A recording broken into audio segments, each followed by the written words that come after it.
All right, we're good. Good evening, and welcome to another episode of Squirrels at War. Love it.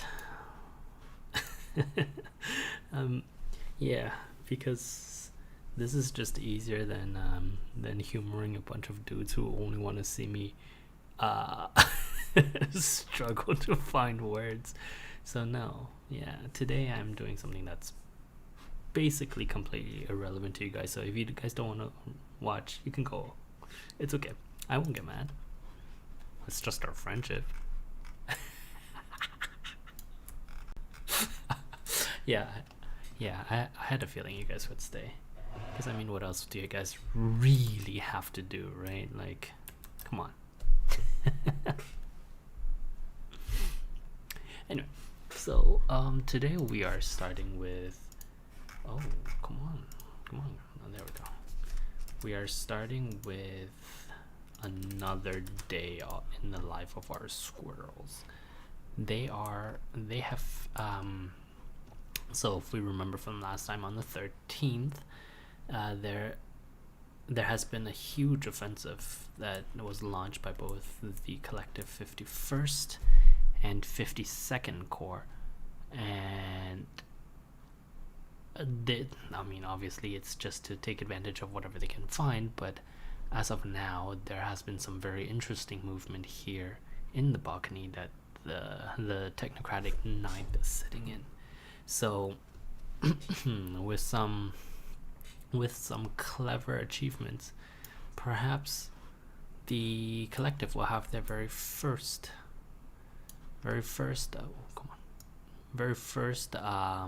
surrounding. Anyway, in the southeast, the newly arrived 31st is crossing paths with the 16th. And why are you automatically expanding? Come on, no. Bad. With the newly arrived, the newly arrived 31st is clashing with the 16th, and that's leading to this uneasy detente, essentially, on either side of these railways. And that's kind of expected, because that's how they work, right? So nobody's gonna actually build fortifications on top of the railway. That's just kind of silly. Oh, why can I not? Okay.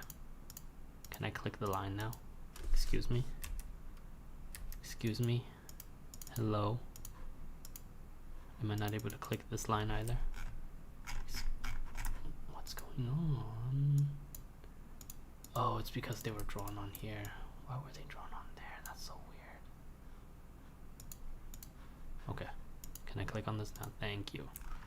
Okay. Okay, we're good. Okay.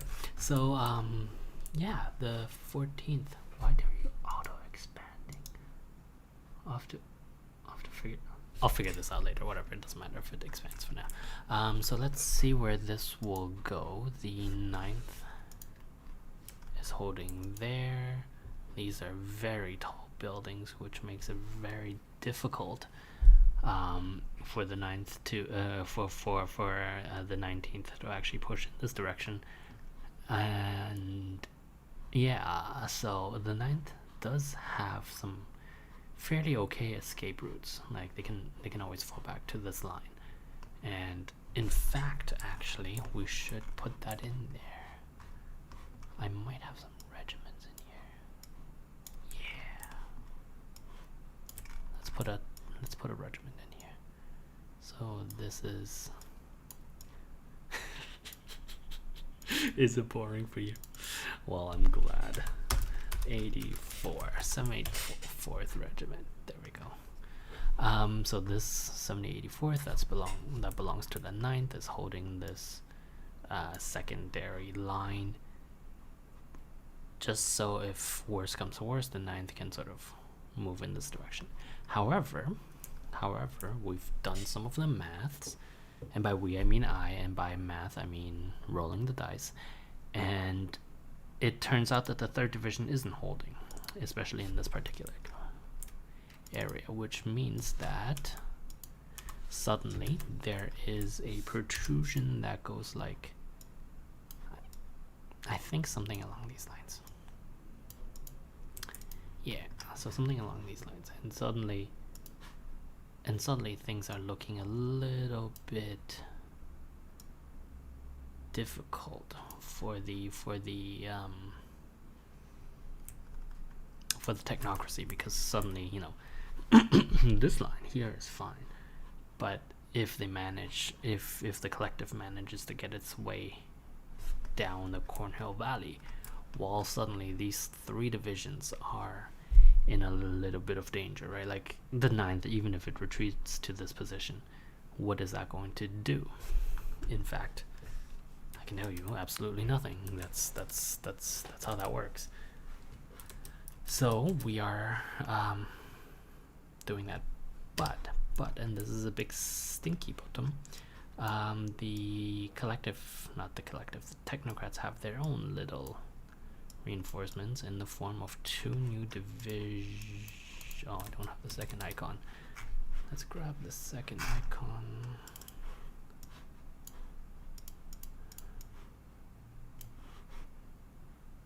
There we go. In the form of 2 new divisions, originally, of course, and that's why I actually placed it here, was originally the idea was to line up just 2 divisions abreast and just push them across to restart this area.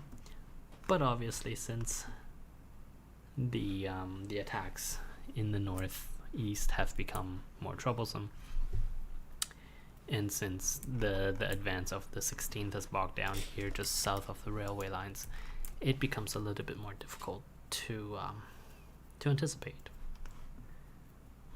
We're okay here, so this is fine. Okay, we're good. Let's continue as we are.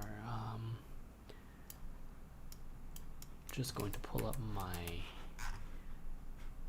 formations. Let's see.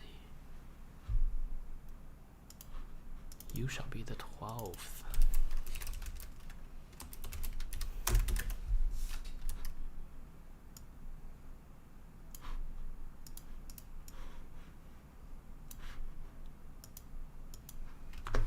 You shall be the 12th.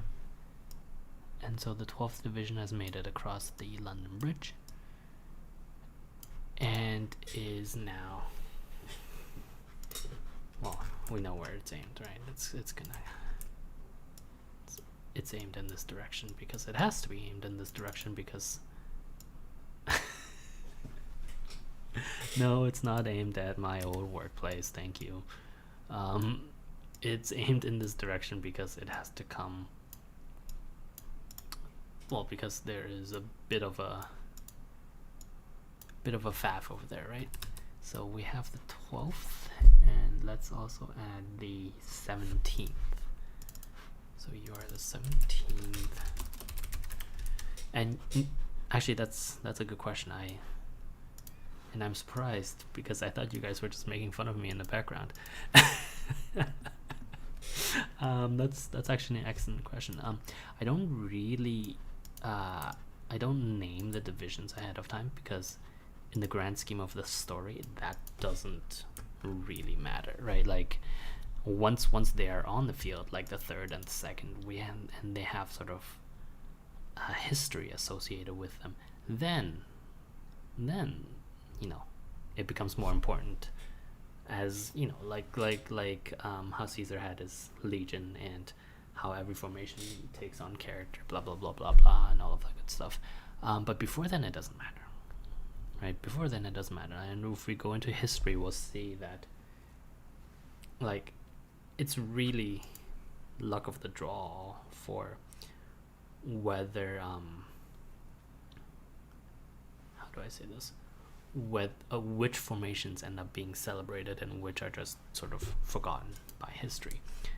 And so numbers only take on meaning once we assign meaning to them, and in this case, you know, any of these could be amazing. And we know for a fact that the 5th Division is now a celebrated defensive division, right? Like they have the 5th along with its leader Maplewood, General Maplewood, have fought some very, very fierce defensive action, and amongst the technocracy, the Fifth and Maplewood himself are being sort of referred to in awe, or if not awe, then at least like in not reverence, but with respect, because of how they've been able to hold off, and essentially an entire front, right? Because for the longest time, Maplewood and the Fifth were holding everything between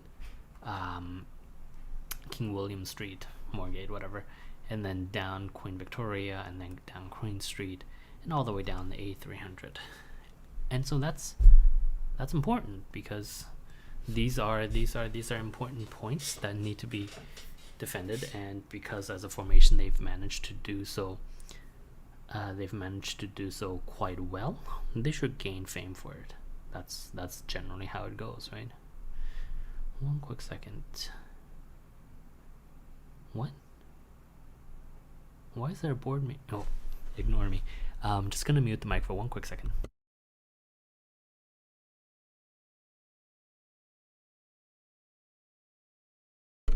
No, we're good.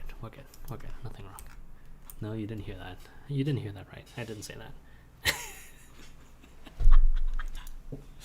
I'm not gonna delete it. It honestly doesn't matter if people know that I'm sitting on a board. Like, what are they gonna assume? There's no further information, so you can't really tell what kind of board. It could very well be a school board for all I care. Yes, I'm sitting on a school board. Anyway, so the big attacks have sort of led to both the second and the third retreating a little bit, because these formations have been abused quite heavily, right? Like especially on the third, being just the third and General Elm going on his little trip and desperately trying to surround another set, while not being satisfied with his original envelopment. So yeah, they're tired formations, and they were doing well in retreat, but the collective are sitting on a railhead, so their supply is obviously going to be much better than anything that comes out from here, right? So I mean, it's and also the 19th and 23rd are new divisions, and even though the second and the third managed to surround and cut off a whole bunch of their forward elements, that doesn't sort of mean that the 19th and the 23rd are now just useless. Obviously not. So let's continue. I think this will, maybe not that much. There will be a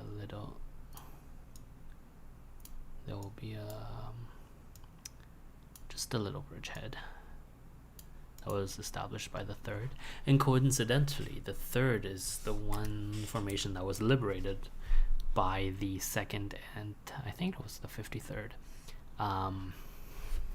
Yeah, by the second and the 53rd under General Water Under Tree, right? And Water Under Tree, and he did well, and he was actually the first corp commander to be promoted. So nice. Anyway, so we're good here. I think. Let me just double check my notes. I don't think there's anything that changes here. Oh yes, this bridgehead. Oops, this bridgehead is getting reduced.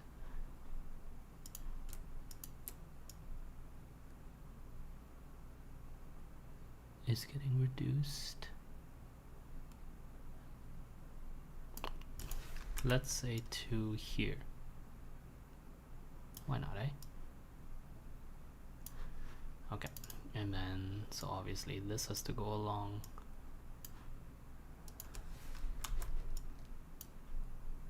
This goes in this direction. Perfect. And then the divisional, no, not divisional, the formation lines. There we go.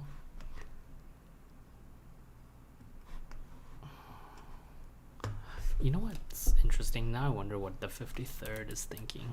What our boy Hardbark is thinking. Because he was part of... His formation was supposed to completely break through and, you know, aim for the London Bridge and, in essence, cut off all technocratic forces. But not only did he not manage even one bridgehead, he barely made it across Queen Victoria Valley, right? And that's gotta leave a stain on your soul, man. Well, I know it won't leave a stain on your soul, because who knows, man? Who knows what your soul has been through? Anyway, so let's see. These have fallen back. There was no change here. This is okay. And yes, this gets a 100%. And in fact, we should change that arrow to this. Okay. Okay. So the first part of day 14 of September 14th is done. Let us now move on to the second part of September 14th. You guys can still hear me, right? Like I'm not crazy and talking to myself. No, because I know you guys did that once. Anyway, it's good. It's good. You can hear me. We're all good. Okay. First of all, let's add in the new formations. There's a division here. This goes back to 33%. This goes up to 66%. This goes up to 66%. There we go. We're good. So it's been, what, a third of a day. Let's start with these bad boys. So things have been progressively deteriorating, with the second sort of being pushed in this particular direction by the 23rd. Oops, that's not right. Pushed in this particular direction by the 23rd. And you know what's funny, like, because even now the collective doesn't really understand that there's no formation, there's no major formation here, which means that if instead of doing this, they perhaps put together a battle group from the 23rd and the 6th to just ram it all the way down to Sugar Key Walk, then suddenly, you know, this position becomes insanely untenable, and all of these divisions would have to withdraw down past Tower Bridge and into the back into the homeland. And of course, withdrawing over the Tower Bridge is never an easy thing, right? You never know when that thing goes up. Well, I mean, the squirrels never know when that thing goes up. Okay, so the third also got pushed further. I should try to preserve their names a little bit. So maybe we'll do it like that. Yeah. And so instead of, so this formation, the 17th, we'll figure our names out for their generals. I'm sure some of them will be promoted from the old major generals from before. Did talking, actually now I'm kind of curious, did talking into my hand make things worse?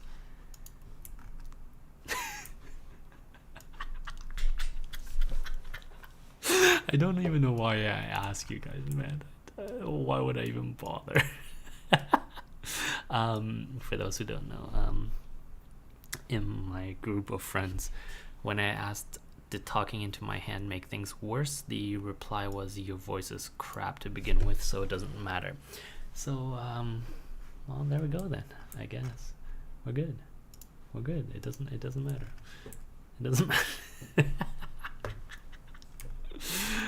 All good.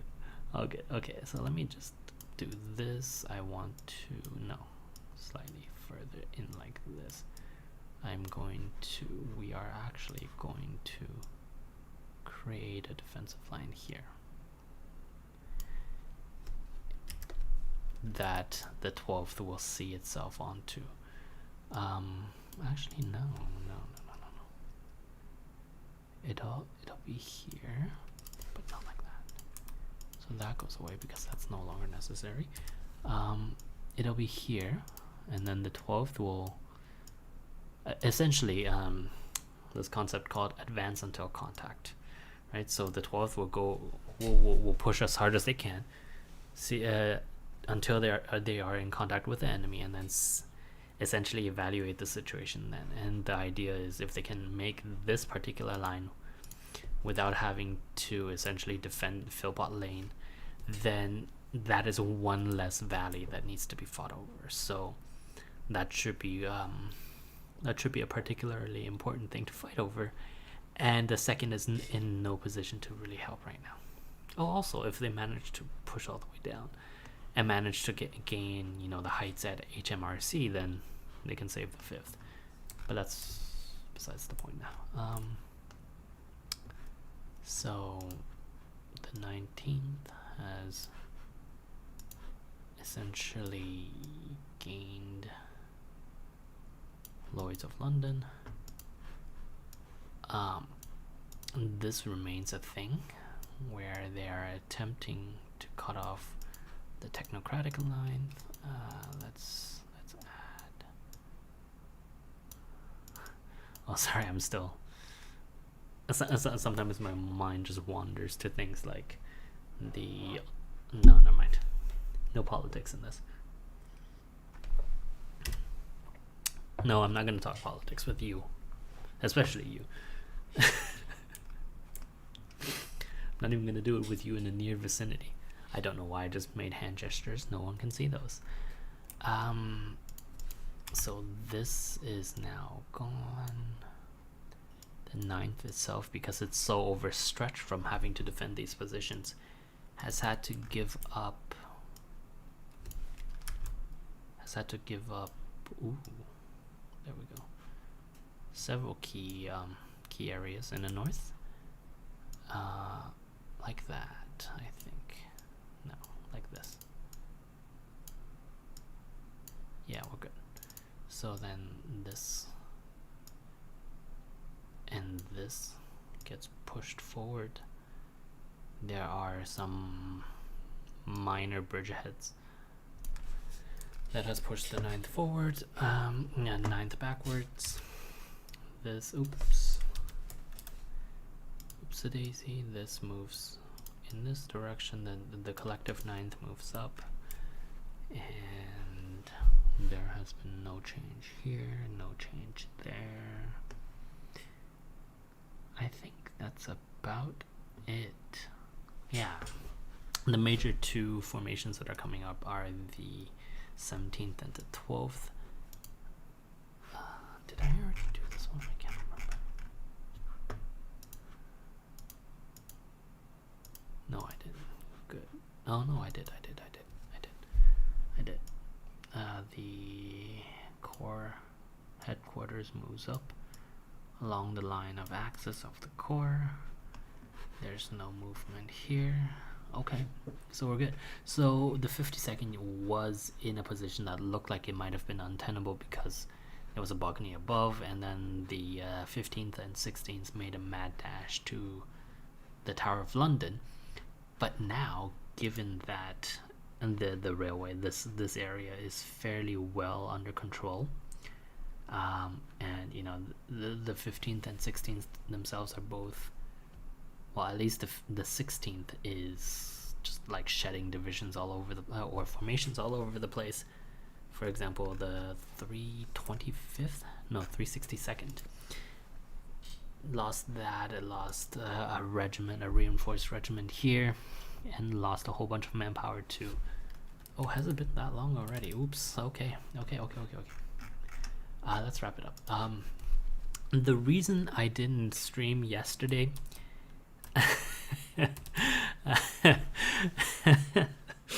was because I was going to do a per Aspera stream, which is a Mars philosophical colonization game. I started that, and then Google did something that messed up my browser that I usually use to monitor the stream. And then I decided, you know what? I'm gonna restart and I'm gonna do a stream about complaining about the monopolistic nature of Google Chrome. And then my internet died. So yeah, yesterday was an interestingly angry day. So we're just gonna not do that. I'll do that tomorrow. Maybe. Probably. Yeah, I'll do that tomorrow. Prospero is pretty chill.